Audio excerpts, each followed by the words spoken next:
अस्सलाम वालेकुम students, this is professor Zuhaib. Ninth class के कोर्स को हम स्टडी कर रहे थे। चैप्टर नंबर 2 हमने एंड कर लिया था। आज हम चैप्टर नंबर 3 को स्टडी करेंगे।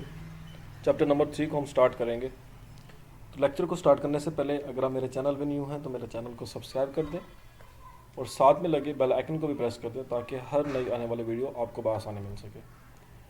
आज हम यूनिट नंबर 3 को स्टार्ट करने जा रहे हैं जिसका नाम है डायनामिक्स। Unit number 3 dynamics. आज के लेक्चर के अंदर हम जो स्टडी करेंगे टॉपिक्स, उनके अंदर फोर्स, इनर्शिया एंड मोमेंटम, ये 3 टर्म्स हैं। इन 3 टर्म्स को हम आज के लेक्चर के अंदर स्टडी करेंगे। What is force, what is inertia and what is momentum. Force, inertia and momentum. Newton laws of motion are of fundamental importance in understanding the causes of motion of a body। इस line के अंदर वो ये कहना चाह रहा है कि जो न्यूटन्स लॉज ऑफ मोशन है उनकी एक फंडामेंटल इम्पोर्टेंस है कि मतलब कि हमें जो जिन वजूहात की वजह से मोशन होती है उनको समझने के लिए न्यूटन लॉज एक अहम किरदार अदा करते हैं। ये आम लफ्ज़ों के अंदर आप समझ सकते हैं कि जिन वजूहात की वजह से मोशन होती है, न्यूटन लॉज उन मोशंस को समझने में एक अहम किरदार अदा करता है। Before we discuss these laws, it is appropriate to understand various terms such as force, inertia and momentum. हम उन लॉज को स्टडी करने से पहले कुछ टर्म्स हैं like force, inertia and momentum, हम इनको अंडरस्टैंड करेंगे। First of all, force. We can open a door either by pushing or a pulling. कह रहा है कि हम दरवाजे को खोलते हैं या बंद करते हैं, उसको पुश करते हैं या पुल करते हैं। Figure 3.1 shows a man pushing a cot. ये फिगर 3.1 है। इसके अंदर एक आदमी है जो कि इस रेडी को धक्का लगा रहा है, उसके ऊपर एक फोर्स लगा रहा है। The push may move the cart or change the direction of its motion or may stop the moving cart. वो कह रहा है कि जो आदमी उसके ऊपर फोर्स लगा रहा है, उस फोर्स की वजह से कार्ट क्या करेगी, या तो मूव करेगी या कार्ट अपनी डायरेक्शन को चेंज कर लेगी और या कार्ट कार जो है वो रुक जाएगी। 3 काम हो सकते हैं, या तो वो अपनी डायरेक्शन को चेंज कर लेगी या वो मूव होती रहेगी या उसकी मोशन को हम क्या कर सकते हैं, स्टॉप कर सकते हैं। A batsman in a figure 3.21, ये फिगर 3.2 है। इसके अंदर क्या हो रहा है कि is changing the direction of a moving ball by pushing it with his bat. इसके अंदर ये हो रहा है कि बैट्समैन जो है वो बैट के ज़रिए बॉल के ऊपर हिट कर रहा है। पहले बॉल इस डायरेक्शन के अंदर आ रही थी, जब उससे के बैट से हिट हुई है तो अब उसकी डायरेक्शन क्या हो गई है, इस डायरेक्शन के अंदर बॉल वापस चली जाएगी। तो उसके ऊपर बॉल के ऊपर एक फोर्स लग रही है जो कि बैट्समैन बैट के ज़रिए उसके ऊपर फोर्स लगा रहा है, जिस फोर्स की वजह से वो अपनी डायरेक्शन को चेंज कर रही है। A force moves or tends to move, stops or tends to stop the motion of a body. The force can also change the direction of the motion of a body. ये force की definition है। A force moves or tend to move. एक force के जरिए हम क्या कर सकते हैं, किसी चीज़ को मूव कर सकते हैं या किसी चीज़ को मूव होने से रोक सकते हैं या उसको स्टॉप कर सकते हैं, या टेंड्स टू स्टॉप, या उसको स्टॉप करने के अपोजिट जो है हम उसके ऊपर एक डायरेक्शन लगा सकते हैं, the motion of a body. ये उसकी डिफाइन है। A force moves or tends to move, stops or tends to stop the motion of the body. The force can also change the direction of the body of the motion। और force जो है वो body की direction को change करने के लिए भी काम आती है। What happens when you press a balloon? वो कह रहा है कि जब आप एक गुब्बारे को, एक बैलून को प्रेस करते हैं तो क्या होता है। You can cut an apple with a knife by pushing its sharp edge into the apple। वो कह रहा है कि आप एप्पल जो काटते हो उसके ऊपर छुरी को ऊपर पुश करते हो, उसकी शार्प जो एज होता है, उसकी जो नोक होती है, उसको एप्पल के ऊपर रख के आप उसको क्या करते हो, उसको पुश करते हो। Thus a force can also change the shape और the size of a body on which it acts. इससे हमें क्या पता चला कि फोर्स लगाने से हम किसी चेंज की शेप और उसका साइज भी चेंज कर सकते हैं। Now inertia. Galileo observe that it is easy to move or stop light objects then heavier once.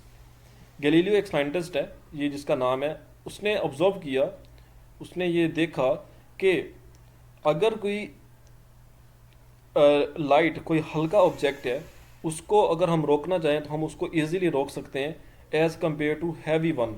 अगर कोई भारी कोई चीज़ है, अगर हम उसको रोकना चाह रहे हैं, यानी कि हमारे पास हमारी तरफ एक ट्रक आ रहा है, हम उसको ट्रक को रोकना चाहें तो हम उसको रोक नहीं सकेंगे एज़ कम्पेयर टू साइकिल। अगर हम साइकिल हमारी तरफ मूव करें तो हम एक साइकिल को रोक सकते हैं। Heavier objects are difficult to move और if moving than difficult to stop. क्योंकि जो भारी ऑब्जेक्ट्स होते हैं, ट्रक होते हैं, तो वो बहुत मुश्किल से उनको मूव कराया जा सकता है, इसीलिए उनको स्टॉप करना भी बहुत मुश्किल है। Newton conclude that every body resist to change in state of rest or a uniform motion in a straight line. Newton ने यह कंक्लूड किया कि हर चीज़ इस चीज़ की कोशिश करती है कि वो अपनी रेस्ट की जो उसकी स्टेट है उसको चेंज करे यूनिफॉर्म मोशन के अंदर, किसके अंदर, एक स्ट्रेट लाइन के अंदर मूव करे।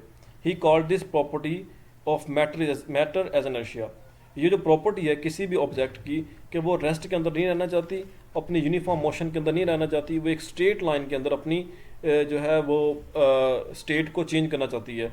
तो ऐसी बॉडी की जो प्रॉपर्टी होती है वो उसको हम इनर्शिया कहते हैं। He related the inertia of the body with its mass. उसने जो है इनर्शिया ऑफ द बॉडी को उस अपने मैस के साथ रिलेट किया। Greater is the mass of the body, greater the inertia.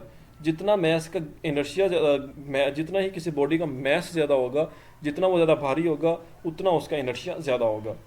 Inertia of a body is its property due to which it resist any change in its state of rest or motion. किसी भी body की ऐसी property जिसकी वजह से वो अपनी state को चेंज करता है, चाहे वो रेस्ट की स्टेट है या चाहे वो मोशन की स्टेट है। कोई भी किसी भी बॉडी की ऐसी प्रॉपर्टी जिस प्रॉपर्टी की वजह से वो अपनी स्टेट को चेंज करता है, ऐसी प्रॉपर्टी को हम कहते हैं inertia of a body. Let us perform an experiment to understand inertia. हम एक एक्सपेरिमेंट करते हैं इनर्शिया को अंडरस्टैंड करने के लिए। एक्सपेरिमेंट हमारे पास है experiment 3.1। Take a glass and cover it with a piece of cardboard. आपने ग्लास लिया, उसको एक पीस ऑफ कार्डबोर्ड के साथ आपने कवर किया। Place a coin on the cardboard. आपने उस कार्डबोर्ड के ऊपर एक सिक्का रख दिया। Now flick the card horizontally with the jerk of your finger. वो कह रहा है कि आप अपनी उंगली से उसको झटके से पेपर को नीचे से खींच ले। Does the queen move with the cardboard. क्या हमारे पास जो सिक्का है वो कार्डबोर्ड के साथ जो है वो मूव करेगा?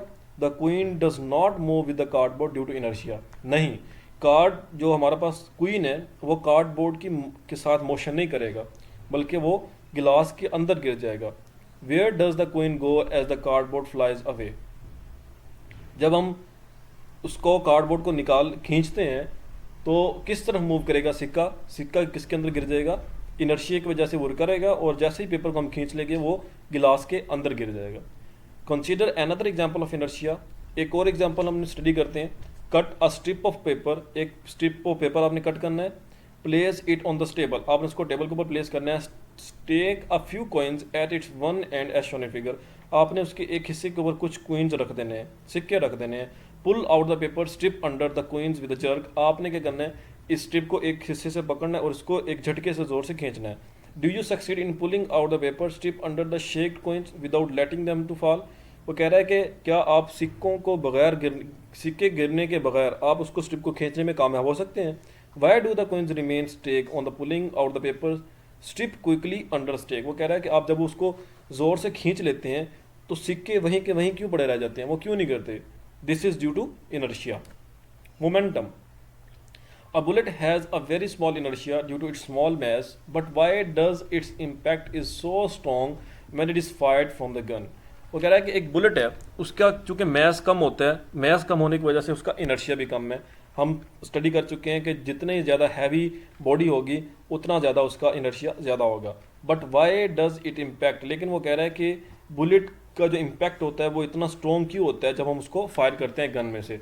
On the other hand, the impact of a loaded truck on a body coming its way is very large even if the truck is moving slowly.